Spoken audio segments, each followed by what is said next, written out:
certain nombre aussi d'assistantes sociales et d'autres acteurs, hein, des professeurs des écoles, etc., qui sont là parmi nous. Donc je trouve qu'il y a aussi cette mise en relation que l'institution ne permet pas de faire, et qui font que pourtant on a énormément de choses à faire ensemble. Je sais qu'il y a des initiatives nationales qui sont reprises, par exemple sur Marseille, avec l'association Coude à Coude, qui relaye des interactions entre l'éducation populaire et l'éducation nationale.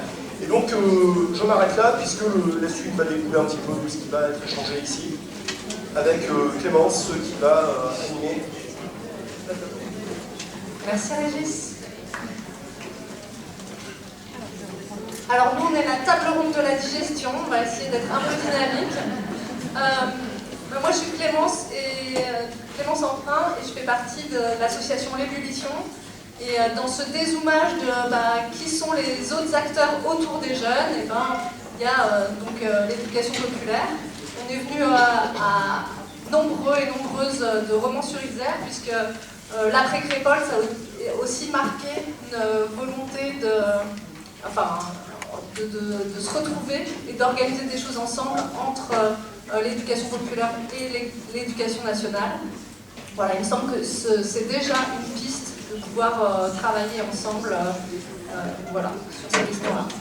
Donc notre table ronde, elle s'intéresse à ces parcours de jeunes et la manière, qu'est-ce qu'ils vivent en dehors de l'école et en termes d'expérience sociale, en termes de tout un tas de ressources. Et on va aussi un peu questionner leurs accès à ces ressources, des accès différenciés en fonction du genre, en fonction de la géographie, et à quel type de réalisation et de reconnaissance sociale ces ressources donnent accès. Voilà, puisque on a un peu posé on l'a pas redit, mais il y a tout un tas d'inégalités dont les classes populaires font les frais. Et voilà, d'essayer de comprendre un peu plus globalement comment elles s'expriment sur les territoires qui sont investis par les chercheurs autour de la table. Et du coup, on s'était dit que pour commencer, on avait envie d'entendre Yvon Atonga, qui est donc responsable de l'association Ghetto Star No Limites à Villiers-le-Bel, et co-auteur du livre Petit Frère, et sur lequel dont on va suivre un petit peu le parcours avec sa fratrie à Villiers-le-Bel et un peu interroger les questions de socialisation familiale avec sa co-autrice Isabelle Coutan. Bonjour à tous, donc, je me présente, Yvon Atonga, donc, je suis responsable commercial à SNCF. Au-delà de ça, je suis président d'une association qui s'appelle Ghetto Star No Limites, que l'on a créé à Villiers-le-Bel et auteur du livre Petit Frère dont je vais pouvoir vous parler aujourd'hui. Donc voilà, donc pour poser un peu le décor, j'ai grandi donc à Villiers-le-Bel, je suis issu d'une grande famille. Donc voilà, on a une famille polygame, donc 2 mamans, on a grandi dans un F3, à 14 dans un F3. Donc voilà, moi je suis le dernier de ma fratrie et mon petit frère dont on va parler, dont je parle dans le livre, Wilfried, c'est le premier garçon de la 2e fratrie. Et donc on a grandi un peu comme des jumeaux, et comme il y avait beaucoup de monde à la maison, forcément on a grandi dans la rue. Voilà, dans la rue on a formé notre famille de la rue avec d'autres amis qui venaient des mêmes origines que nous, et c'est comme ça qu'on a pu grandir, et bon voilà, comme ça on a évolué à Villiers-le-Bel. Et en fait, en 2016, mon petit frère a été assassiné suite à des règlements de compte avec un autre jeune du quartier. Et donc s'en est suivi une cavale de l'assassin de mon petit frère. Et donc forcément, quand on est rentré au quartier, qu'on a appris que mon petit frère avait été assassiné, comme on a les mêmes amis, mais forcément il y a eu une ébullition au quartier, et il y avait l'envie de se venger tout de suite. Mais moi je suivais cette affaire depuis 2010 parce que en fait entre mon frère et son assassin il y a eu pas mal de soucis. Et Et donc j'ai décidé d'enrayer en fait cette nébuleuse de violence et de dire à mes amis de rien faire et de faire confiance à la justice. Donc c'était un lourd fardeau que j'ai porté sur mes épaules, puisque mes amis m'ont regardé en me demandant est-ce que j'étais vraiment sûr de ce que je voulais. Et donc je leur ai dit que oui, et qu'il fallait que ça s'arrête maintenant, que mon petit frère est parti et qu'il n'allait pas revenir, et que maintenant qu'il fallait faire confiance à la justice, sinon c'était un engrenage qui n'allait jamais se terminer. Donc à la suite de cela, comme j'expliquais tout à l'heure, le meurtrier est parti en cavale donc pendant 1 an. Donc en 2017, il a été arrêté. En 2019, il y a eu le premier procès à la cour de justice de Cergy-Pontoise. Donc il a pris 18 ans de réclusion criminelle, donc en demandant à notre avocat, qui est un ami de mon grand frère Jean, que vous découvrirez ensuite, par la suite voilà, là-dessus, voilà. Découvrir un peu la famille, comment elle est composée. Donc mon grand frère Jean, qui est un peu le patriarche de la famille. Et donc à partir de là, s'en est suivi, l'avocat m'a dit que c'était une belle peine, 18 ans par rapport à des histoires de quartier, et que il fallait entre guillemets s'en contenter. Donc pour nous, on allait pouvoir faire notre deuil. Et ensuite, donc le meurtrier a fait appel. Donc quand il a fait appel, forcément, le procès n'existait plus, donc la peine n'existait plus. Donc c'était un nouveau procès à la cour d'appel de Versailles. En me rendant à la cour d'appel de Versailles en 2021, et c'était pendant la période de Covid, la directrice d'enquête avait le Covid, donc forcément le procès allait être aussi ajourné, donc repoussé. Et là, l'avocat m'explique qu'il fallait que je transmette un message à la famille, en leur expliquant que, étant donné qu'il était enfermé depuis un certain temps, il pouvait faire, pour vice de forme, il pouvait être libéré. Donc ça a été un électrochoc pour moi. Et à partir de là, je me suis posé la question, qu'est-ce que moi je pouvais faire pour à la fois continuer à faire vivre mon frère, à la fois me faire justice par moi-même, mais de manière intelligente, et surtout comment je pouvais amener des solutions pour les petits frères et les petites sœurs des quartiers pour que ça ne se reproduise plus. Donc à ce moment-là, j'ai pensé tout de suite à Isabelle, qui est sociologue et qui avait déjà travaillé avec mon petit frère et qui s'était déplacée en fait au procès de mon petit frère. Donc on avait commencé à nouer une certaine amitié autour du travail qu'elle avait fait avec mon petit frère et à travers les travaux qu'elle avait déjà fait. Et donc on a décidé de faire ce livre Petit Frère, et l'objectif de ce livre c'était déjà de répondre à un questionnement que j'avais, qui était à savoir qu'est-ce que j'aurais pu faire différemment pour que mon petit frère soit toujours avec nous. Et qu'est-ce que j'avais fait de mal en tant que grand frère du quartier, en tant qu'ami de mon petit frère, au-delà d'être son grand frère, pour faire en sorte qu'il soit toujours avec nous. Et essayer de comprendre quels étaient les points de bifurcation qu'il y avait eu entre mon petit frère et moi, et qui m'avaient amené moi à prendre un certain chemin, et qui avait malheureusement conduit mon petit frère à se faire assassiner dans des histoires de quartier. Bon, à cet égard, je me demandais si vous pouvez tourner la question un peu différemment et dire quelles sont les opportunités, les choses qui font que tu n'as pas eu cette même trajectoire, que tu puisses nous raconter, voilà, ces moments où dans ton parcours, tu as eu des opportunités, ou des pratiques, ou des choses qui... Ouais, exactement. En fait, moi, vraiment, les leviers qui m'ont permis, moi, de m'en sortir, déjà, dans un premier temps, c'est le voyage au Congo, dans notre pays d'origine, à l'été de mes 15 ans, puisque je commençais à faire des bêtises de quartier, et ma mère, voyant ça, elle a décidé de m'envoyer dans notre pays d'origine pour que je me rende compte des difficultés qu'il y avait sur place, et qu'on vivait effectivement dans des quartiers où c'était compliqué, parce que on avait une grande famille, et puis bon, voilà, on connaît tous la vie des quartiers, et donc c'est pour ça qu'elle m'a envoyé sur place, et elle voulait surtout pas que je fasse plus de garde à vue et de la prison comme mon neveu Adam, que vous pouvez voir dans l'arbre généalogique, qui lui est mon neveu, mais c'est le fils de ma plus grande sœur, donc forcément il est plus grand que moi, et qui lui avait le plus gros dossier du Val d'Oise à l'époque, les descentes de police, tout ça, nous on les a vécus. Et elle ne voulait pas ça pour moi, donc elle m'a envoyé au Congo-Brazzaville, et là ça m'a permis d'avoir un électrochoc et de me rendre compte en fait des difficultés que les gens vivaient sur place, qu'ils n'avaient pas la possibilité d'avoir par exemple un bout de pain pour manger de la journée, et surtout ça m'a permis de me rendre compte du projet d'ascension sociale de mon père, et j'ai décidé de m'inscrire là-dedans. Et donc quand je suis revenu en France, j'ai décidé de prendre un peu plus de distance avec le quartier. Il y a eu ce premier événement. Ensuite, j'ai eu la possibilité, moi, de devenir aide éducateur, donc anciennement emploi jeune, dans un collège, de ma ville. Donc ça m'a permis déjà de m'inscrire dans un projet professionnel.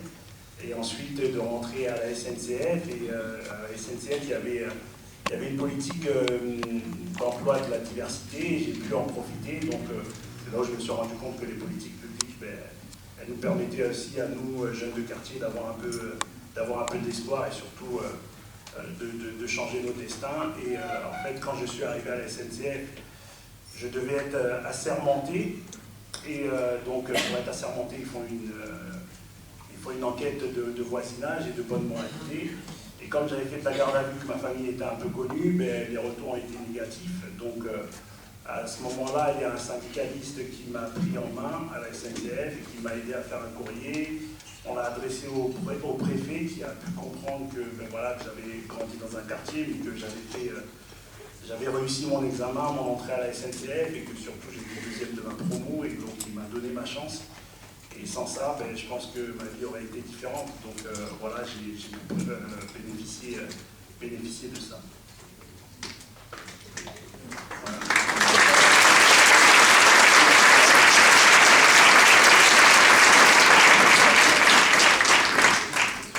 Isabelle, qui est sociologue et co-autrice de Petit Frère. Je te laisse compléter cette histoire, puisque c'est à deux que vous l'avez écrit, ce livre.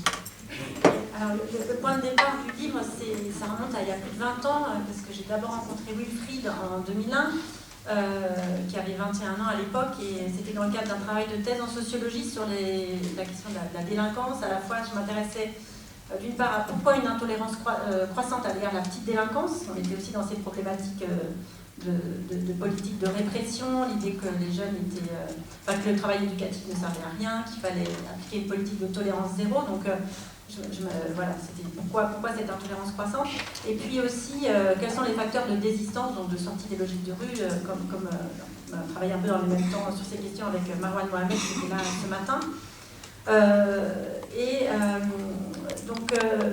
J'avais travaillé sur deux dispositifs, des maisons de justice et du droit, qui étaient des dispositifs expérimentaux à l'époque, à l'initiative d'élus locaux, de magistrats, de procureurs et d'éducateurs de la protection judiciaire de la jeunesse, plutôt de gauche en fait, dans l'idée, avec l'hypothèse que la montée du vote pour le Front National à l'époque était liée à la question des incivilités. C'était cette petite délinquance du quotidien en fait, qui était source d'un sentiment d'insécurité et qui se traduisait dans ce vote. Donc il y avait ces antennes de justice dans les quartiers d'habitat sensible, dont ce quartier, depuis la Marnière, dans des rez-de-chaussée d'immeubles en fait, et des représentants, des délégués du procureur venaient faire des médiations entre des victimes et des auteurs de petits délits. C'était pour des primo-délinquants et pour des petits délits. Donc c'était une des choses qui m'avait intéressée. Puis j'avais travaillé sur un dispositif d'insertion de la protection judiciaire de la jeunesse, et c'est là que j'ai rencontré Wilfried, qui s'est allé sur 6 mois, et dans ce dispositif, en fait, les jeunes préparaient le BAFA pour devenir animateurs.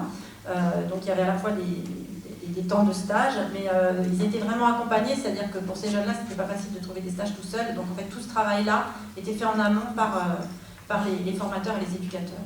Et puis ils étaient aussi accompagnés pendant leur stage. Il y avait tout un travail aussi d'explication, de médiation dans des situations de conflit, de problèmes de rapport à l'autorité dans le travail. Alors dans les résultats un peu de toute cette enquête qui m'a amené à rencontrer à la fois des magistrats, des éducateurs, des parents, des jeunes, une des choses qui m'avait intéressée, c'était de voir que tous ces petits délits qui étaient tolérés auparavant dans les milieux populaires eux-mêmes ne l'étaient plus partout. Donc j'ai mis ça en relation avec les travaux de Stéphane Beau et Michel Pialou à l'époque sur le monde ouvrier et la déstructuration des classes populaires, et l'hypothèse que cette déstructuration des classes populaires, cet écartèlement faisait qu'ils ne trouvaient plus en leur sein les instruments d'autorégulation qu'ils avaient auparavant, notamment dans la sphère locale. Et donc une fraction des classes populaires, des fractions stables, avait tendance à saisir la justice et à attendre de la justice qui régule ces débordements de la jeunesse. Parce que dans un modèle antérieur, le modèle des classes populaires, c'est le travail de Richard Hogarth qui est souvent cité sur la classe ouvrière anglaise des années 50. Dans ce modèle-là, la justice, c'est le monde des autres. Donc voilà, c'est vraiment pas un monde qu'on sollicite pour régler ces différends. Voilà, une des hypothèses, c'était que c'était plus le cas au moment de mes enquêtes, au début des années 2000, qu'une partie des classes populaires attendaient des interventions de la justice. Une autre chose aussi qui est sortie de ce travail de recherche, de la même manière, quand on mettait en parallèle ce qui se passait au début des années 2000 par rapport aux travaux classiques de la sociologie du monde ouvrier des classes populaires, c'est qu'il y avait un problème de sortie du monde des bandes. C'est-à-dire que de manière traditionnelle, le modèle, c'est que la sortie du monde de bande, elle se faisait par le marché du travail. Il y a un texte de Paul Willis, classique aussi des travaux des années 70, qui explique qu'il y avait, lui, il parlait d'une homologie entre les valeurs du monde des bandes, des garçons, valeurs de virilité, et la culture d'atelier. Et que du coup, la sortie du monde des bandes, elle se faisait par le marché du travail, et que l'éducateur principal, c'était le travailleur adulte, en fait. Parce qu'il y avait cette correspondance. Il disait, et parfois, les leaders dans la bande, ça devenait les grandes gueules de l'atelier, en fait, et parfois même des leaders syndicaux. Et avec le chômage de masse et aussi la tertiarisation de l'emploi, ce qui se passe, c'est qu'il y a une déconnexion en fait, de ce monde des bandes, ce monde de la rue, et des valeurs dans le marché du travail. Donc ça, c'est bien étudié aussi par un texte maintenant qui date un peu, qui a été traduit en France aussi au début des années 2000, qui est Enquête de respect de Bourgois sur les dealers de crack à New York. Et il y a un chapitre entier qui montre comment, au moment où ces jeunes hommes cherchent à s'insérer dans le marché du travail, ils se retrouvent en situation subordonnée dans le monde des bureaux, à rouler des mécaniques et à avoir beaucoup de mal à fonctionner avec des femmes chefs de service, par exemple, et qui a tout un ajustement. Et la culture de rue, ils vont en parler mieux que moi. En tout cas, Olivier Lebel, c'est vraiment une culture de l'honneur très forte, en tout cas à l'époque, plus que des enjeux matériels et de trafic. Mais il y a un enjeu à ne surtout pas perdre la face et à refuser. L'honneur, ça suppose aussi qu'on doit sans arrêt défendre sa face, et les secteurs des services fonctionnent quand même beaucoup plus que le monde ouvrier sur des logiques de subordination. Et donc, il y a tout un ensemble de compétences relationnelles, émotionnelles, qui sont décalées par rapport à ces valeurs de virilité, en tout cas dans lesquelles se forment les jeunes garçons. Donc mon hypothèse avait été que justement, c'est ce qui rendait les dispositifs d'accompagnement, que ce soit dispositifs institutionnels d'insertion ou associatifs, d'autant plus nécessaires, parce qu'il y avait un travail de traduction à opérer qui se faisait plus aussi spontanément que dans le modèle antérieur, jusqu'aux années 70. Il y a un travail de traduction de ce qui est attendu sur le marché du travail qui est rendu plus nécessaire du fait de cette déconnexion entre la culture ouvrière et la culture de rue, on va dire. Donc voilà un peu sur le travail de l'époque. Je l'ai retrouvé, Wilfried, en 2015, avec un ami qui fait du documentaire radio. Alors dans l'idée aussi, alors est-ce que ça fait partie de nos questions, c'est qu'est-ce qu'on fait tous avec ce qui se passe. Je l'ai retrouvé dans l'idée aussi, alors à la fois parce que j'avais été comme tout le monde très ébranlée par les attentats de Charlie Hebdo et aussi par cet amalgame qui a été fait entre jeunesse des quartiers délinquantes, convertis à l'islam et djihadisme, et que j'avais le souvenir que Wilfried s'était converti à l'islam dans ses logiques aussi de sortie de rue. Ça, Marwan Mohamed, c'est aussi des choses qu'il a étudiées.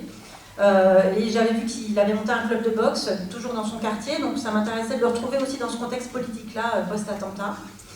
Et puis sous une autre forme, qui soit plus forcément un travail de sociologie classique, mais sous une forme documentaire, dans l'idée de pouvoir diffuser aussi les résultats de la recherche à un public qui ne lit pas les articles et les livres de sociologie.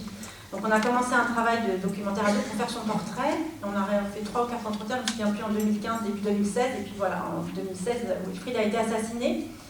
Et c'est ce qui nous a amené à rencontrer donc, toute la famille. Donc d'abord Jean, sans l'accord de Jean, on n'a rien pu faire, qui a fait circuler le livre tiré de ma thèse dans la famille. Et puis petit à petit, donc, une partie des frères et sœurs ont été intégrés à ce travail documentaire. Jean est interviewé, Yvon fait un rap dans le documentaire, Raissa est interviewée, la femme de Wilfried aussi. Et donc voilà, on a cheminé, on a fait ce travail. Et on avait commencé à discuter avec Yvon sur cette question des parcours, et c'est une question qui est quand même un défi pour la sociologie, et c'est passionnant. Qu'est-ce qui fait qu'à conditions socio-économiques, culturelles identiques au départ, vous avez 1 an et demi d'écart, qu'est-ce qui fait que les destins sociaux sont différents? Voilà, donc c'est bien étudié, les différences entre garçons et filles pour la réussite scolaire. Il y a aussi des hypothèses sur la question des aînés, des cadets. Dans la famille à Tonga, les aînés avaient moins de ressources scolaires sans doute au départ, ils sont arrivés plus grands, ils étaient déjà âgés de 7 et 11 ans au moment de l'arrivée en France, hein, donc ça a été compliqué pour eux l'arrivée à l'école. Mais en même temps, ils grandissent dans les années... ils sont adolescents dans les années 80, et dans les années 80, dans le quartier, il y a beaucoup de... Enfin, il y a une maison de quartier qui fonctionne bien, il y a un éducateur qui est très présent, il y a un accompagnement, et d'ailleurs, Arsenic, le groupe de rap, est né là, autour de cet éducateur qui avait acheté du matériel à la maison de quartier. Et grandir dans ces quartiers dans les années 90, ça n'a plus grand chose à voir, tu en parlerais mieux que moi. Tous les deux, vous m'avez dit à quel point vous vous êtes sentis abandonnés par l'État. Justement parce que vous aviez vu vos grands frères bénéficier de politiques, d'accompagnement pour pouvoir partir en vacances, pour avoir des activités, les clés de la maison de quartier, et puis pour vous, il n'y avait plus rien. Donc le ressentiment vers l'État est né aussi de cette perception très locale que pour vous, il y a quelque chose qui n'est plus là. Donc voilà, on peut rentrer. Et puis après, on a travaillé ensemble sur ces parcours pour voir effectivement aussi comment la place dans la famille, le rôle qui est donné a une incidence sur la manière, ça c'est des choses qu'on connaît bien, dont on se perçoit, c'est voilà, les prophéties autoréalisatrices en fait, hein. Ça se joue à la fois à l'école, mais ça se joue en amont aussi dans la famille. La plupart des jeunes délinquants que j'avais rencontrés, quand ils revenaient sur leur parcours, ils disaient qu'ils avaient toujours été le vilain petit canard. D'abord dans la famille en fait, hein. C'est rarement l'ensemble d'une fratrie qui débute. Donc c'est des choses sur lesquelles j'avais travaillé. Et du coup, on a essayé de repérer aussi un peu sur chacun, donc voilà, les ressources et la place dans la famille, et puis après les différentes politiques. Donc Yvon a fait part un peu des éléments sur lesquels il a pu s'appuyer. Il y a eu aussi l'école, hein, des instituteurs qui ont soutenu, des professeurs, l'expérience de la mixité sociale qui a été positive pour toi au moment du lycée. Voilà, tu as appris aussi des choses à travers les autres enfants d'autres milieux sociaux. Wilfried, pour lui, ça s'est terminé de manière tragique, mais il avait aussi bénéficié de choses. Donc ce travail d'accompagnement par la PJJ, il mettait en avant le fait que son conseiller de mission locale ne l'avait jamais lâché, aussi, il en parlait en ces termes, il ne m'a jamais lâché. Il mettait en avant le fait que l'éducateur lui parlait en tête à tête, en face à face, et que ça contrastait avec son expérience de verticalité du monde scolaire. Pour quelqu'un, être important, c'est déjà une chose aussi, c'est des mots qui ressortaient, c'est peut-être pas lui qui m'avait dit ça en ces termes. Donc c'est cette idée aussi qu'il y a des enjeux de capital symbolique. Ce que trouvent ces jeunes dans la rue, et Wilfried était en échec scolaire, c'est d'abord du capital symbolique. Marwan en a parlé en d'autres termes ce matin. De l'estime de soi, des raisons d'être. Et donc pour en sortir, il faut trouver des raisons d'être ailleurs, du capital symbolique ailleurs. Donc là, pour Wilfried, le métier d'animateur, c'était un bon métier, c'était un métier intellectuel, on ne se salissait pas les mains. Il était valorisé par le regard que les enfants et les parents portaient sur lui, de ne pas être vu comme un délinquant.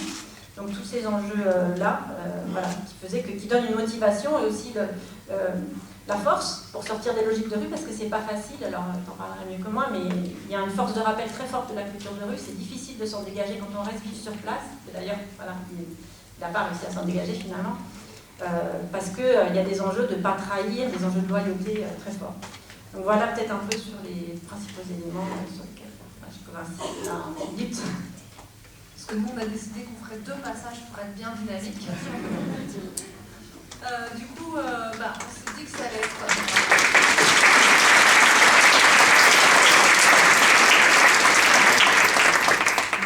de jouer sur les contrastes entre les milieux populaires urbains des quartiers et les milieux populaires ruraux et les bandes de garçons et les socialités de filles dont on a déjà un petit peu entendu parler. Du coup, l'idée est de présenter. Ouais, alors j'ai pas enquêté là, mais c'est pour vous donner un exemple qu'il n'y a pas que en banlieue parisienne qu'on a construit volontairement, de manière choisie, des cités d'habitat social, parce qu'il y avait beaucoup d'emplois. À un moment, on a fait venir des populations de gré ou de force pour travailler pour Moulinex, pour Porsche, et puis quand les usines se sont petit à petit pas désintégrées, mais se sont fermées, les usines sont encore là.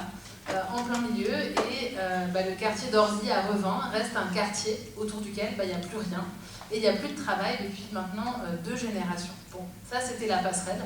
Puisque j'ai enquêté dans les Ardennes, et qu'il y a quelqu'un, au moins une personne qui vient des Ardennes ici, je me suis dit que ça la ferait rire.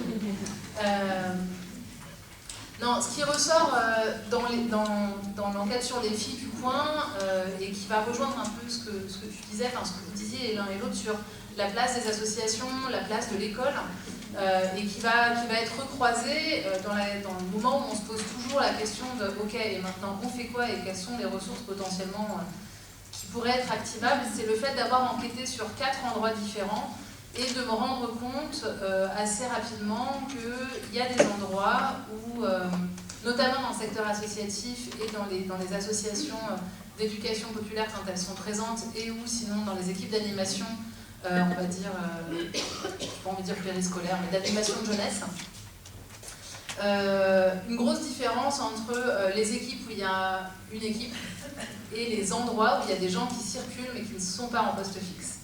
Et en fait, on va voir que parmi les jeunes, et ça je pense que ça marche pour les garçons aussi, mais en tout cas pour les filles c'était très, très marquant dans leur parcours, c'est-à-dire que parmi les jeunes des classes populaires, elles vont majoritairement pouvoir activer le capital d'autochtonie, donc qui est le capital de réseau, le fait de venir du coin, le fait de pouvoir connaître des gens du coin et tout ça. Ce capital d'autochtonie, il est activable parce que ce sont des filles du coin.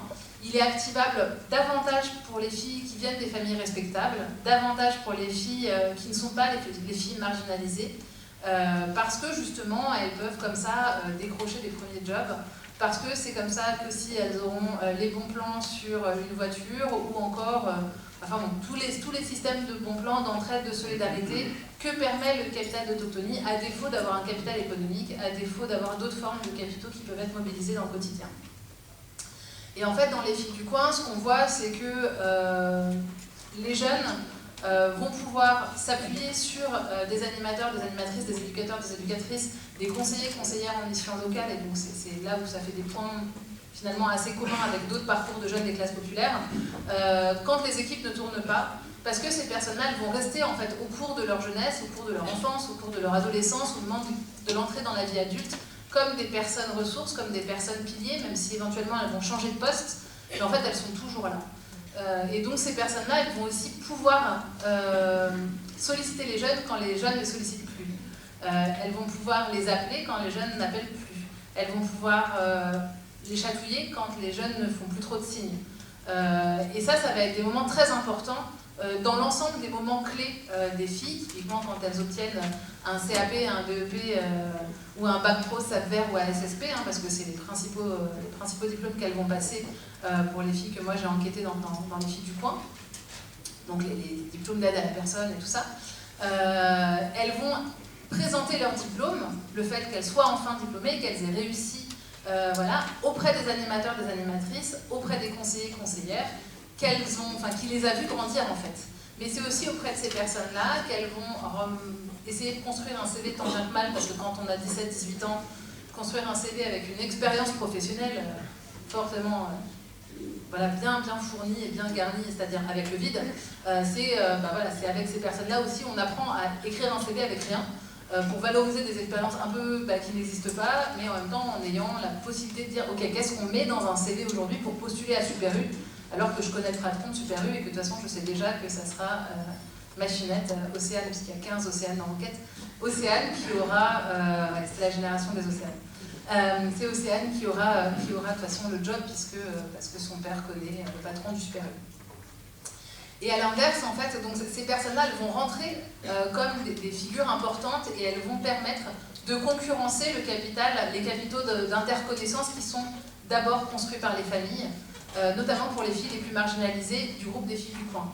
C'est-à-dire que c'est des personnes qui vont aussi leur demander comment elles vont, alors que personne ne se soucie de comment elles vont, et qui vont les faire exister, qui vont leur donner une place dans la vie locale.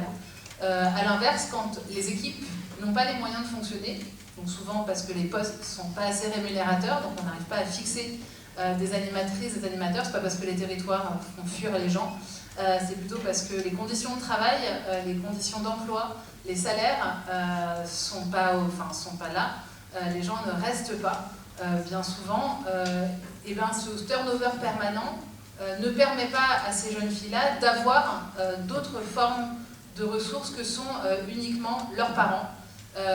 Et bien souvent pas les profs, parce qu'avec des parcours assez compliqués avec l'institution scolaire. Donc voilà, et donc ça va être le premier point où je trouve qu'il y a finalement plus de points communs que de vraies différences entre les jeunes ruraux et les jeunes urbains des classes populaires, où la place des associations, la place de la complémentarité, et plus il va y avoir un maillage entre l'école et la vie associative autour, et plus ça sera optimum pour tout le monde, même si parfois les jeunes ils disent non mais là je suis cerné en fait, si je fais une connerie tout le monde va le savoir, parce que le prof il a déjà dit que j'avais eu un conseil de discipline à mon animateur qui lui a été voir mon conseiller en mission locale et machin, et en fait oui les informations circulent, mais en fait le savoir se sentir cerné c'est aussi savoir se sentir accompagné, et on compte pour des gens. Et le fait de compter pour des gens plutôt que compter pour personne, ça donne une place, et cette place-là, elle est extrêmement importante, surtout à ces âges de la vie. Je ne dis pas qu'après, ça ne vaut pas le coup, mais en tout cas, à ces âges de la vie, c'est vraiment important dans leur parcours. Et puis enfin, peut-être pour terminer sur la manière dont ça prend de la place dans les associations, enfin, dans les propos des jeunes, là, en ce moment, il y a une déstructuration complète du fonctionnement des missions locales, avec la fusion dans France Travail, qui va poser des vraies questions sur les spécificités et les compétences métiers des conseillers et conseillères en mission locale, qui, certes, gèrent la question de l'insertion professionnelle, mais bien avant l'insertion professionnelle, ont la spécificité aussi de prendre en considération l'ensemble des champs de la vie des jeunes. Donc il va y avoir du soutien sur l'aide au logement, mais il va y avoir aussi de l'accompagnement sur la santé. Et typiquement, il y a une fille comme ça qui voulait travailler en restauration, et sa conseillère lui a dit « Ok, mais alors avant, il va falloir vraiment que tu prennes en charge ta peau, parce qu'elle avait des problèmes dermato. » Il dit « Bon, on va commencer d'abord par un rendez-vous dermato, pour ensuite, après, regarder dans quel type de restauration tu peux aller, parce qu'en fait, tu te feras renvoyer dans tes buts à chaque fois. » Et donc, il y a eu tout un travail en amont de se prendre des échecs professionnels sur l'ensemble des pans de vie. C'est sûr qu'en passant à France Travail, tout ce travail d'accompagnement global des jeunes, et en particulier des jeunes des classes populaires, va être mis à mal, va être plus compliqué, et c'est tout un champ de compétences et de spécificités qui est mis en tout cas avec une histoire d'institution qui est mis en difficulté. Donc voilà, et puis je ne sais plus ce que je vais raconter, donc je te laisse là.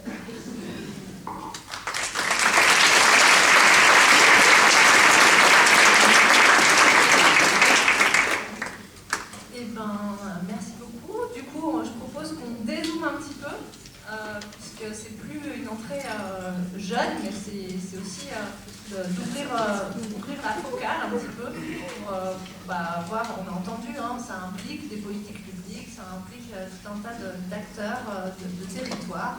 Du coup, c'est ce que Valérie Salabala nous propose d'éclairer avec son travail. Oui, merci Clémence. Alors effectivement, moi je vais essayer de dézoomer, parce que je travaille très loin des questions de jeunesse et d'éducation, que je travaille avant tout sur les questions de politique urbaine et aussi de sociologie du racisme et des discriminations, et j'essaie de croiser les deux. Parce que moi, ce qui m'intéresse, c'est de comprendre comment les politiques publiques et les politiques urbaines produisent des inégalités, ou au contraire produisent plus d'égalité, plus d'émancipation. Et donc, ça va croiser des perspectives de sociologie de l'action publique et des politiques urbaines, et des perspectives de sociologie du racisme.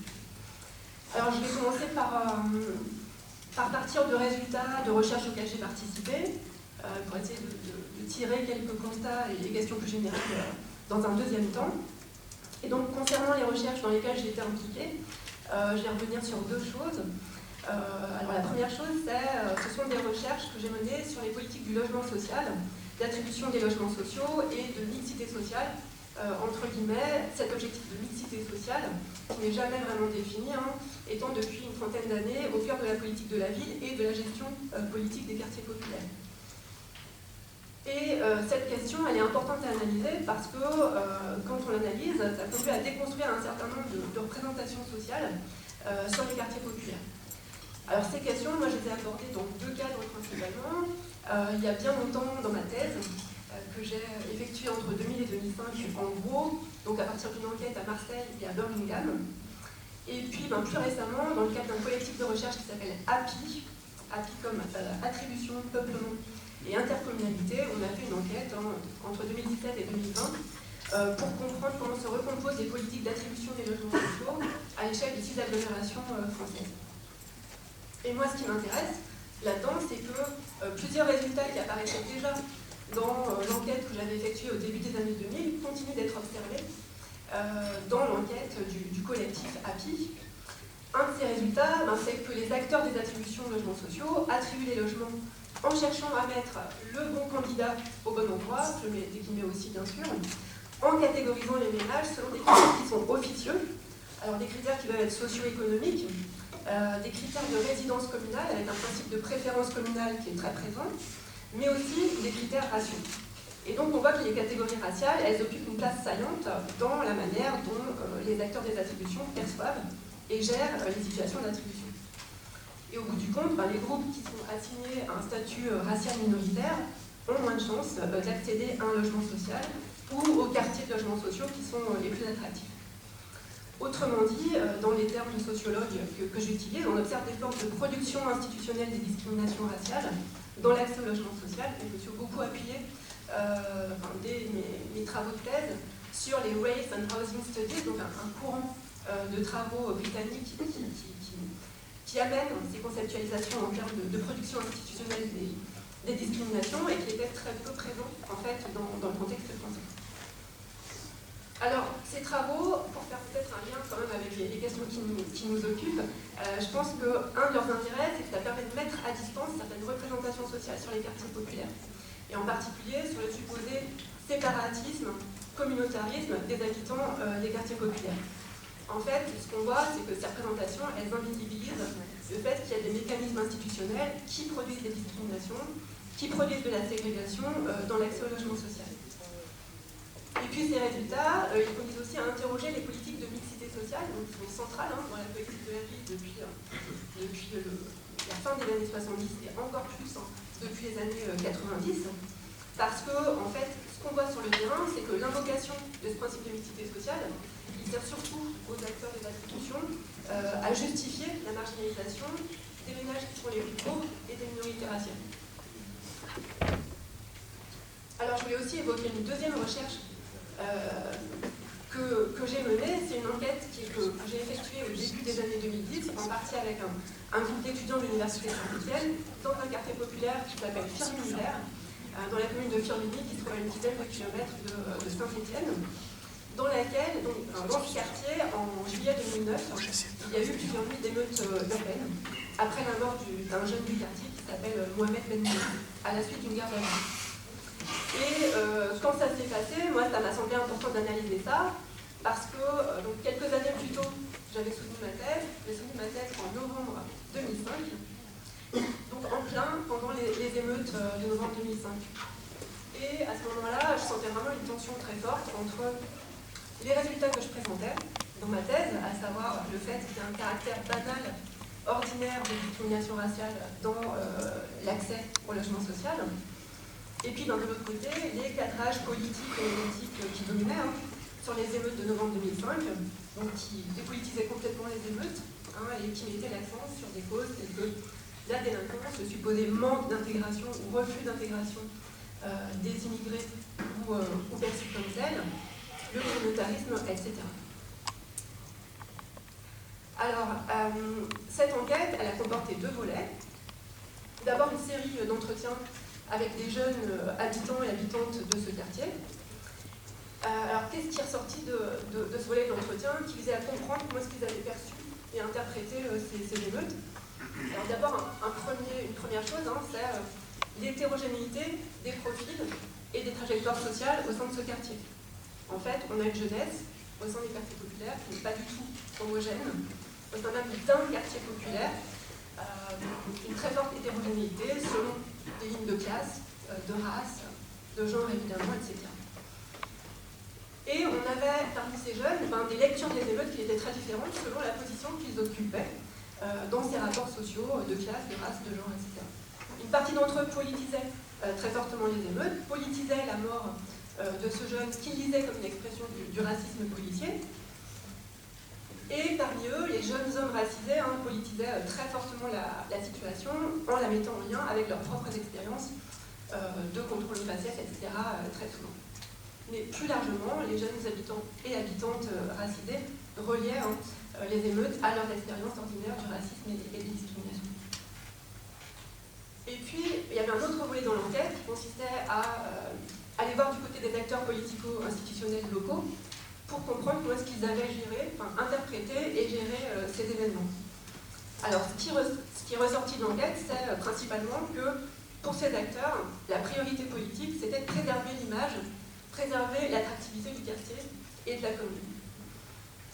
D'autant plus que cette ville de Firminy, elle a beaucoup misé sur son patrimoine architectural de Corbusier, qui est implanté dans ce quartier de Firminy-Vert, et qu'à l'époque, les émeutes surviennent alors que le maire tente d'obtenir le label UNESCO pour ce patrimoine, son projet étant d'attirer davantage de touristes et de nouveaux profils d'habitants, et bien sûr, ça ne matche pas trop avec le contexte des émeutes. Alors, pour résumer tout ça, finalement, il y a deux choses qui ressortent de ces travaux. C'est d'une part que les institutions du logement social, elles produisent de façon ordinaire des catégorisations raciales, et je dis bien de façon ordinaire. Donc on n'est pas dans l'extraordinaire, on n'est pas dans l'accident, dans la discrimination individuelle et intentionnelle, et en ce sens-là, on peut bien parler d'un racisme systémique. Et puis la deuxième chose, deuxième résultat important, c'est que côté habitants et habitantes, on a de nombreuses personnes qui font l'expérience ordinaire, là aussi, du racisme, des discriminations et de la stigmatisation raciale. Et que tout ça, ça produit des effets sur le rapport aux politiques, sur les visions du monde et sur les formes de subjectivation.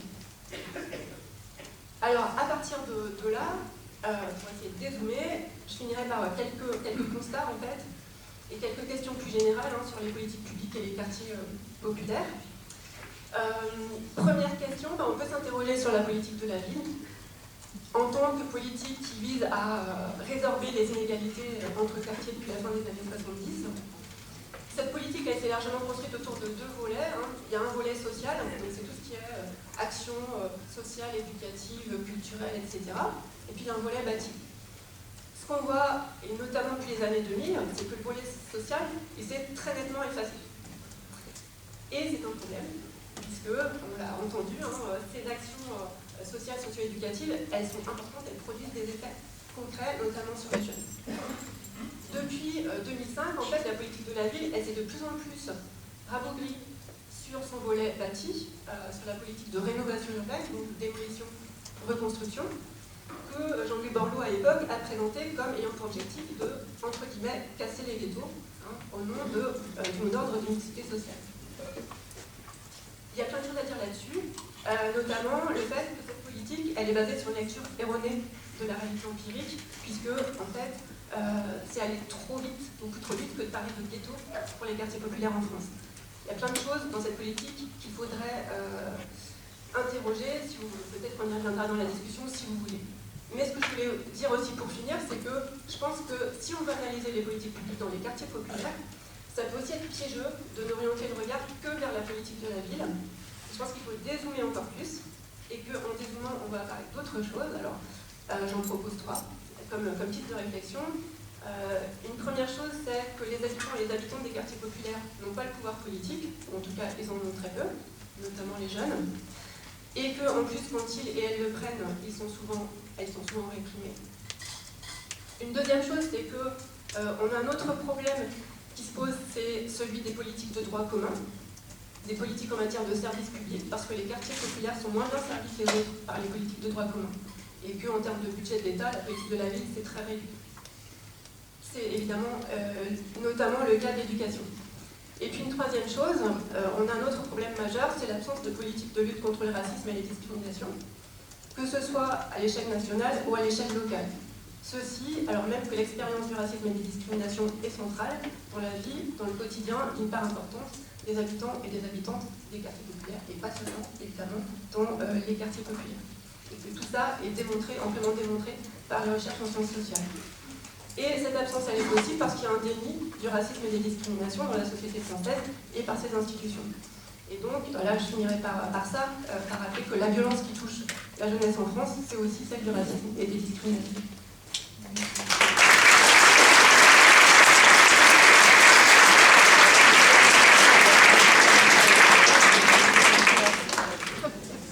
Donc, comme on est sur l'après-midi et donc sur un peu les pistes, on s'était dit qu'on se faisait un tour un petit peu de pistes. Et du coup, moi, je vais en profiter parce que j'ai complètement oublié de présenter l'ébullition et que pour moi, une piste, c'est de mieux se connaître entre acteurs de l'éducation nationale, acteurs de l'éducation populaire et de manière un peu transversale, tous les professionnels qui vont avoir à faire dans cette histoire. Et du coup, l'ébullition, on est un organisme de formation professionnelle et une asso d'éducation populaire.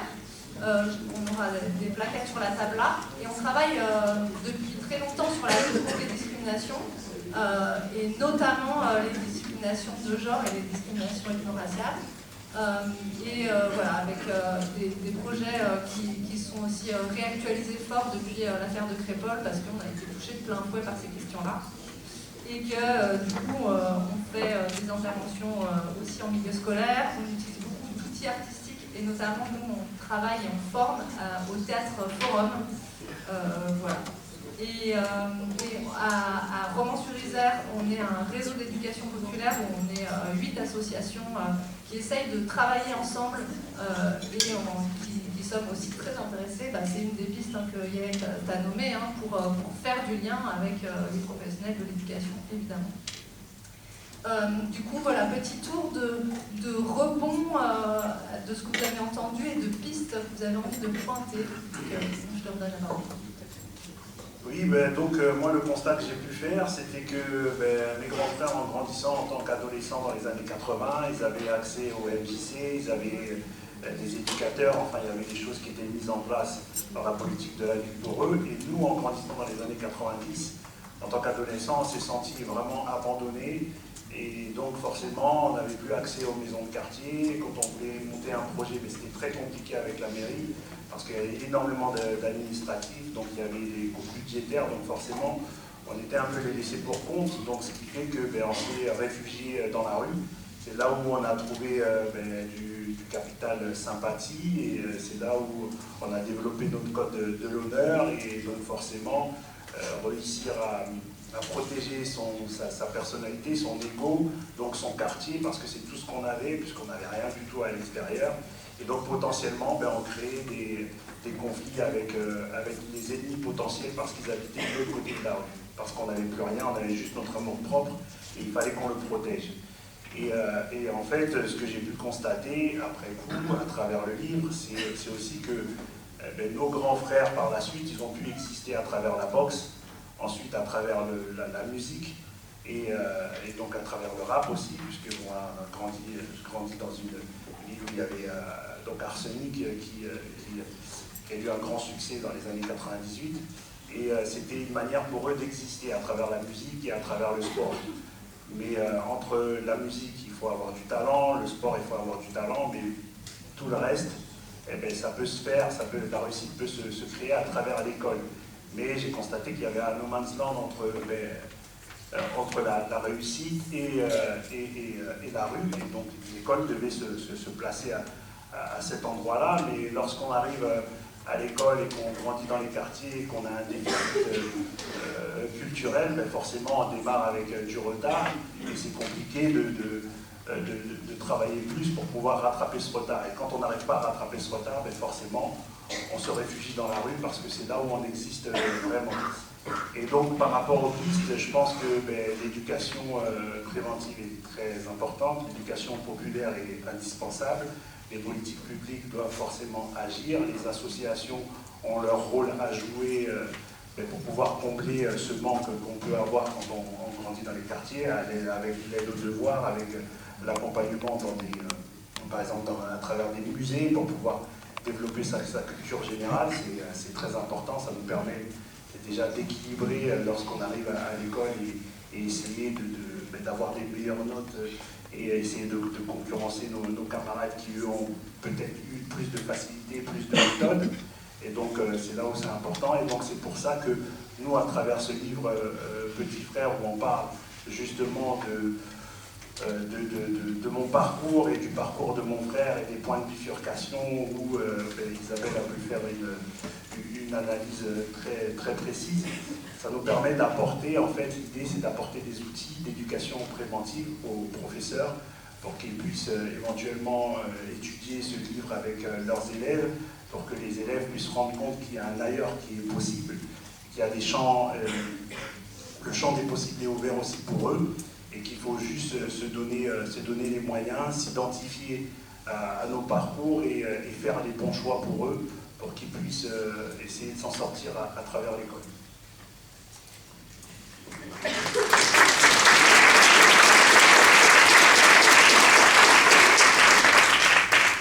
Pour rebondir sur ce que dit Yvan, en fait, ce qui m'a intéressé dans cette collaboration, alors on est vraiment co-auteurs tous les deux, on a inventé une forme en alternant les chapitres où c'est mon récit d'enquête dans cette famille et puis la parole d'Yvon transcrite, donc j'ai pas transformé ces mots, on a vraiment une alternance et on avance dans le récit à travers nos deux paroles.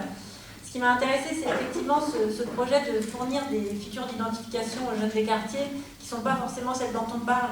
Tu dis, quand on réussit, on quitte le quartier. Ceux qui ont réussi, ils ne sont plus là, ceux qui restent ne les voient pas. Et il y a, en fait, en travaillant un peu sur la génération d'Yvon, on se rend compte qu'il y a plein de devenirs dont on ne parle pas. Il y en a qui sont professeurs des écoles, même après avoir eu de la prison avec sursis, celui-là. Un autre qui a fait de la prison, qui est aujourd'hui infirmier. En fait, il y a tous ces parcours dont on ne parle pas, dont les médias ne parlent pas, dont les politiques ne parlent pas.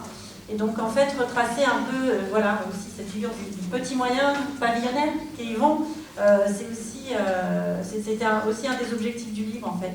Parce que je pense que voilà, ces jeunes garçons des quartiers, ils n'ont pas forcément, à part des modèles de réussite extrême, comme tu disais, il n'y a pas d'entre-deux, en fait, hein, dans les images qu'ils ont d'eux-mêmes, en fait. Donc c'était un des projets à travers le livre. Tu n'as pas parlé là du fait que toi tu as aussi une association de quartier. Donc vous êtes une famille investie, enfin, ça fait aussi partie des choses. Voilà, tes frères, Wilfried s'occuper d'un club de boxe, Jean intervient au club de boxe, c'est des façons de transmettre aussi. Hein. C'est du travail éducatif aussi à travers le sport. Et puis toi tu as une association de quartier qui a aussi pour but justement d'animer un peu la vie locale, de faire revenir des anciens.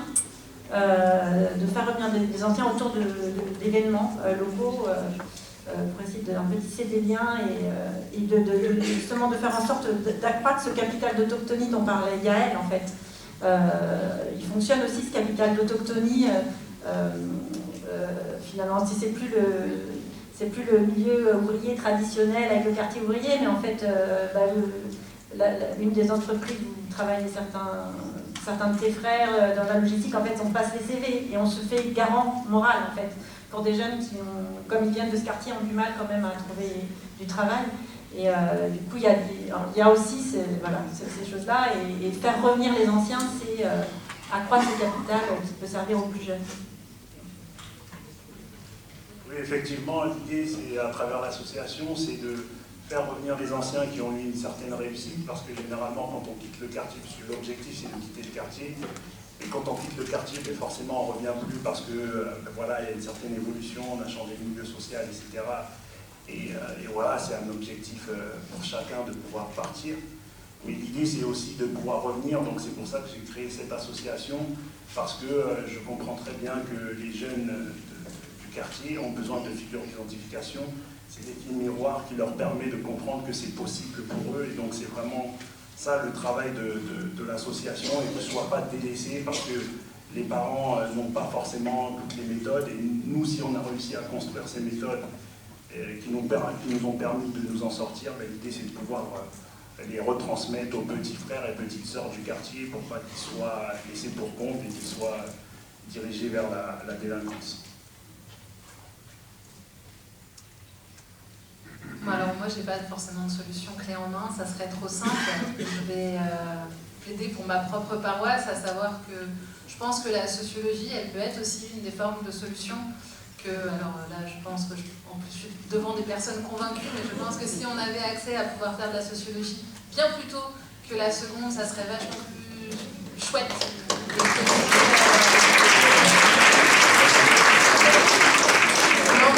En fait, plus sérieusement, moi j'ai eu la chance, et vraiment je considère que c'était une chance d'emmener des élèves de collège à faire des ateliers d'initiation à la sociologie à partir de thématiques sur un département qui est 93, avec une association d'éducation populaire financée par le département de la Seine-Saint-Denis, et donc à faire des séances d'éducation, enfin vraiment des séances de sociologie avec des objets de recherche qui étaient choisis par les jeunes. Et on a fait des questionnaires, ce qui n'est pas forcément évident. On a fait de l'enquête quantitative, c'est pas hyper mainstream ni chez les sociologues, ni chez les ados a priori. Sauf que d'un coup, ils font le lien entre ce qu'ils ont vu en maths et ce qu'on va faire après en sociologie. Et d'un coup, ils m'ont dit, mais en fait, là, les pourcentages, c'est la même chose que ce qu'on a vu en maths. Et j'étais là, bah ouais. Mais en fait, d'un coup, on fait des passerelles entre les disciplines, ce qui est essentiel pour comprendre pourquoi des parallèles en géographie, c'est la même chose que des parallèles en maths. C'est pas évident quand c'est aussi compartimenté que ça, que les profs se parlent pas forcément et qu'ils font pas en plus le lien entre disant, bah voilà, en fait, c'est ça le lien. C'est qu'en fait, ce que tu as besoin de savoir là, tu vas pouvoir l'utiliser dans la matière d'à côté. Et que maintenant, le prof de maths dit que ça s'appelle comme si, le prof d'histoire géo dit que la définition c'est comme ça, bon bah, je vais surtout pas utiliser ce que j'ai appris dans une matière dans l'autre. Je pense que si on accompagne les ados et les jeunes, mais pas que, mais moi je travaille sur les ados, c'est l'avantage, je peux parler de là où je parle, mais à expliquer et à comprendre les mécanismes sociaux, ça permet d'une part de casser l'individualisation des problématiques, de, par sa petite histoire, appartenir à une grande histoire, et ça, moi, je l'ai bien vu avec les filles du coin, c'est-à-dire que j'ai eu l'opportunité de faire un documentaire pour France O et France 3 National sur les filles du coin à l'île de la Réunion. Alors certes, elles ont des montagnes qui sont très différentes de celles d'ici, hein, ça a été la première réaction que j'ai eue quand j'ai présenté le film en Ardèche. Ah mais elles n'ont pas du tout les mêmes montagnes. Ok. Est-ce qu'on peut dépasser les montagnes? Donc voilà. Et une fois qu'on avait dépassé la géographie vraiment au sens de montagne, les problématiques rencontrées par les filles qui ont le même âge, les mêmes propriétés sociales et sont des filles, sont similaires en Outre-mer et dans l'Hexagone. Et du coup, d'un seul coup, ça permettait de problématiser les choses en disant en fait, c'est pas toi, parce que c'est toi, Océane, qui vis ces trucs-là et que c'est à cause de tes mauvais choix de parcours que toi, Océane, tu te retrouves dans cette situation-là. Mais voilà les mécanismes sociaux qui font que tu en es à ce moment-là, que vous en êtes toutes les Océanes de cette enquête, et les autres aussi, parce qu'elles ne s'appellent quand même pas toutes Océanes, à ce moment-là, et que ça permet d'expliquer, de comprendre, et du coup d'avoir de la ressource. C'est quand on comprend les mécanismes sociaux qu'on peut agir sur les mécanismes sociaux. Et donc c'est tout un travail qui passe, à mon avis aussi, par un travail d'initiation à la sociologie. C'est fastidieux, c'est pas facile d'aller enquêter avec des ados. Eux, ils sont hyper partants, puis quand il s'agit vraiment d'aller poser des questions frontalement aux humains, c'est un autre délire. Hein. Faire passer des questionnaires, c'est pas facile quand on a 13-14 ans. Et qu'en plus, on sait que tout le monde nous regarde et tout le monde nous juge d'abord par notre couleur de peau, par notre sexe, quand c'est des garçons, par le quartier d'où on vient. Et voilà, et donc ils disent à chaque fois, mais personne ne va vouloir répondre. Et leur premier rapport d'étonnement, c'est tout le monde a accepté de répondre. Bon, alors ça, c'est le premier truc. Et le deuxième truc, c'est, et on a même interrogé des profs. Donc on connaît des trucs sur les profs qu'on n'avait jamais su avant. Pas parce que les profs cachent leur vie, parce qu'en fait, on n'a jamais posé ces questions-là aux profs. Et donc, j'ai fait des projets comme ça, enfin voilà, sur la famille et le sens de la famille, et est-ce que finalement, en enquêtant en sociologie de la famille, sur la construction des familles, et qu'est-ce qui fait le lien familial, est-ce que c'est le lien biologique, est-ce que c'est le lien social, qu'est-ce qu'on fait des jeunes qui grandissent en foyer, est-ce qu'ils n'ont pas de famille, et pourquoi, on avait travaillé en photographie avec des photographes on avait demandé aux jeunes de prendre en photo leur famille, et donc il y a des jeunes qu'on faisait analyser d'un collège A à un collège B les photos de manière à être sûr que personne ne se connaisse. Les collèges étaient assez loin les uns des autres, et on essayait de comprendre pourquoi, avec les élèves, pourquoi certains élèves allaient choisir de prendre des potes en photo. Et est-ce que tes potes peuvent constituer ta famille plutôt que des parents, ou en tout cas des vieux qui seraient sur la photo. Et donc on en est arrivé à diverses formes de famille, et pas du tout une famille, un papa, une maman, un maxi-cosy, un chien, un pavillon, voilà, mais un truc vachement plus complexe, voilà, qui renouait avec la sociologie de la famille. Donc moi à la fin je retombais sur mes pattes en disant, ben, c'est exactement ça, c'est que la famille c'est une notion, mais en fait c'est les formes de famille qui font la notion de la famille. Et d'un seul coup dans la classe, tout le monde avait une famille, alors qu'initialement quand on est parti du projet au départ, il n'y avait qu'une partie de la classe qui considérait qu'elle était concernée par l'objet de la famille. Donc voilà, et c'est aussi comme ça, à mon avis, on peut en tout cas chercher à comprendre, chercher à réfléchir, tenir compte de leurs représentations, tenir compte de leurs questions, prendre au sérieux leurs questions. Ok, vous voulez poser cette question-là, et bien on va intégrer cette question-là, on verra bien ce que ça fait. Ils ont moins de filtres que nous, et ils passent moins de temps aussi à se dire est-ce que cette question-là est vraiment bien dans le bon sens? Parce que, enfin voilà, l'enquête envie, on a mis 3 ans à faire le questionnaire. Donc bon, là, moi, j'ai pas 3 ans à faire un questionnaire avec des ados. Et c'est aussi une force. Et la dernière enquête que j'ai faite, c'était avec des jeunes du 93, dans une ville dans laquelle il n'y a plus de commissariat. Ils sont en tension extrêmement forte avec la ville d'à côté qui a un commissariat. Et qui leur demande, du coup, pour toutes les raisons pour lesquelles on doit aller dans un commissariat, de franchir les lignes virtuelles de la frontière entre les 2 villes pour aller au commissariat. Ce qui n'est pas rien, perdre son commissariat, en fait, ça a des grosses incidences pour les jeunes et pour les familles. Il ne faut pas minorer l'implantation des commissariats et le fait que certaines villes n'aient plus de commissariat, de quartier. Et en fait, ils voulaient absolument travailler sur les représentations de la population, sur la police, les contrôles policiers et les violences policières. Alors je ne vous raconte pas, juste après Adama Traoré, ça a été un moment un peu épique et un peu costaud pour travailler avec un groupe qui m'a dit non mais de toute façon, nous on veut aller enquêter auprès des flics pour savoir pourquoi ils interpellent les jeunes et pourquoi ils interpellent les garçons. Ok, donc je leur ai dit vous irez avec soit la prof, soit moi pour aller poser des questionnaires, mais pas de problème. Et puis au moment jour J où il fallait aller poser les questions, questionnaires et tout ça, on a accepté avec beaucoup de souplesse que ça se passe plutôt à la boulangerie qu'au commissariat, parce que quand même la boulangère elle faisait un peu moins flipper, et puis la dame du G20 aussi, la dame du G20 aussi, et puis le monsieur du G20, ok d'accord, le monsieur, ils avaient chacun 4 questionnaires à faire passer, parce que sur une classe de 28, il faut quand même trouver un peu de masse statistique pour faire quelque chose, un peu des chiffres quoi. Et bon, du coup, ils n'ont pas été voir les policiers. Mais il y avait quand même cette ambition-là, et ils ont été quand même voir des professionnels avec qui ils n'avaient jamais parlé, ou elles n'avaient jamais parlé. Et les résultats, on les a présentés après à des collègues chercheurs, avec l'idée vraiment de se mettre dans des situations de chercheurs, de se faire questionner par des chercheurs. Et pour la petite histoire, on était dans une salle où il y avait, donc c'était une salle de réception du ministère de la Jeunesse. J'avais réservé une salle exprès avec un drapeau français, un drapeau européen pour faire les discours politiques à la base. Et leur première réaction, quand ils sont arrivés dans la salle, il y avait des micros à chaque chaise, machin, c'était très très comme il faut.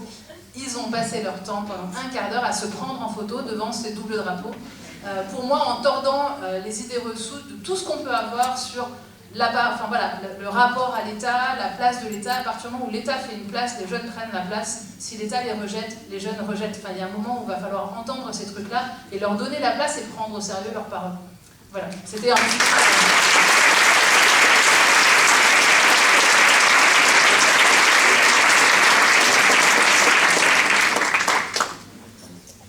Alors, pour continuer sur les questions sur lesquelles moi je travaille, je pense que les pistes d'action, on peut les chercher dans différentes directions. On sait remettre à plat la politique de la ville, certainement, se demander comment faire en sorte que les habitants des quartiers populaires et plus largement les classes populaires aient plus de pouvoir politique, c'est repenser les politiques de droit commun. Et c'est aussi, et c'est ça que je voudrais souligner un peu plus, développer donc une politique antiraciste et notamment de lutte contre les discriminations véritables. Et là, il y a du boulot. Il y a du boulot et je pense que ça suppose au moins 2 choses. C'est d'abord de nommer le racisme, d'arrêter de tourner autour du pot et de regarder ailleurs et de vraiment nommer les choses. Et puis, il y a aussi un enjeu de réussir à imposer collectivement une certaine conception du racisme, de ce dont on parle quand on parle de racisme. Et d'imposer une conception qui soit pertinente, c'est-à-dire qui corresponde en fait à la réalité sociale de ce qu'est le racisme et des mécanismes sociaux qui produisent les inégalités raciales. Et là aussi, si nos classes dirigeantes étaient mieux initiées à la sociologie, elles auraient tout ce qu'il faut pour mettre en place ces politiques antiracistes. Donc ça veut dire quoi? Partir d'imposer imposer une conception pertinente. Pour moi, c'est imposer le fait que le racisme, c'est fondamentalement un rapport de pouvoir qui définit des minoritaires et des majoritaires. C'est imposer une conception du racisme dans laquelle il est clair qu'on ne s'attache pas seulement au racisme le plus visible, le plus évident, c'est-à-dire violence, insultes, préjugés individuels racistes, discrimination intentionnelle, mais on va regarder tout le reste.